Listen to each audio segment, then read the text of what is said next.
This is my audience. 6 stuffed animals are adults. Okay.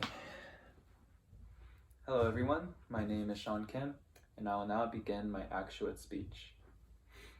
On a Wednesday evening in 2011, a 10-year-old girl named Maya came down with a slight fever. The day was just like any other day. She went to work and was able to finish her gymnastics practice without any difficulties.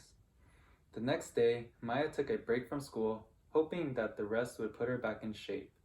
Her fever ended up going to 102 degrees, but fell back down shortly after with some medicine. Her companions were counting on her to be in the show, and Maya did not want to let them down. She went to the show, performed well, and even celebrated with some ice cream. However, her fever spiked to 104 degrees that night.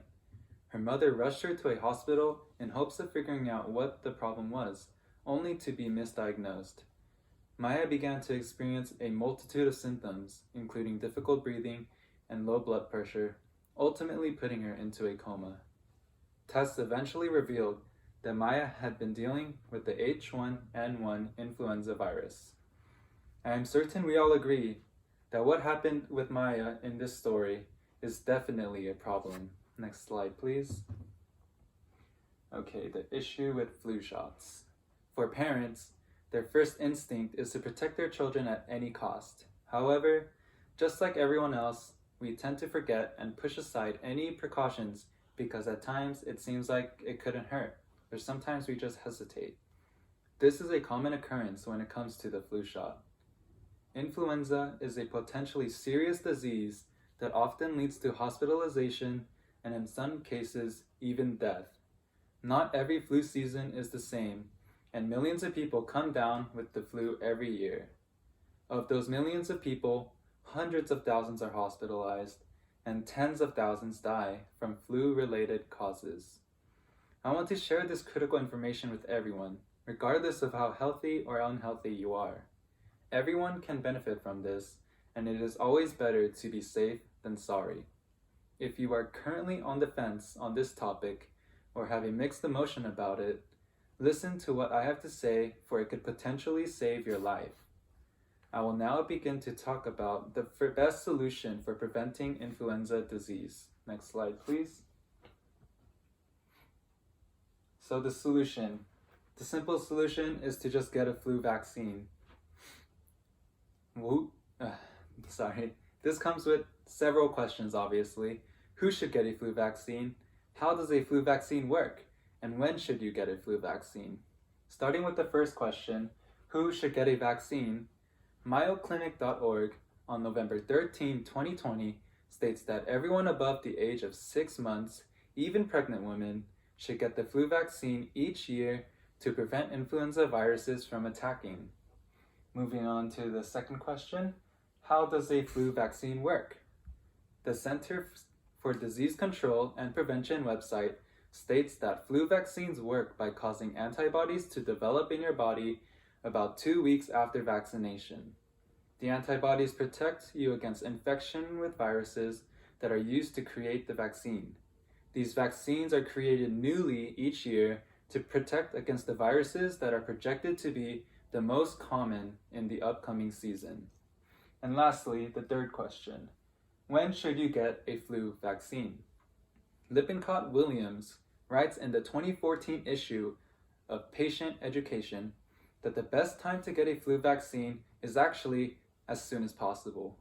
They are available year-round, with new ones being available in October each year. Now you are probably asking yourself, how do I know the flu vaccine actually works? Next slide, please. Evidence. So, when looking at it from a statistical point of view, Medical News Today on March 26, 2020 says that the CDC estimate for flu vaccinations between 2017 and 2018 prevented 6.18 million illnesses, 3.18 million medical visits, over 90,000 hospitalizations, and 5,747 deaths. These are extremely large numbers of people who have received benefits from getting the flu vaccine. Moving on, the New York Times on August 25th, 2020, explained that vaccines undergo several clinical trials and are reviewed and approved by the Food and Drug Administration before the medicine is released to the public. They are monitored all year long for safety and effectiveness.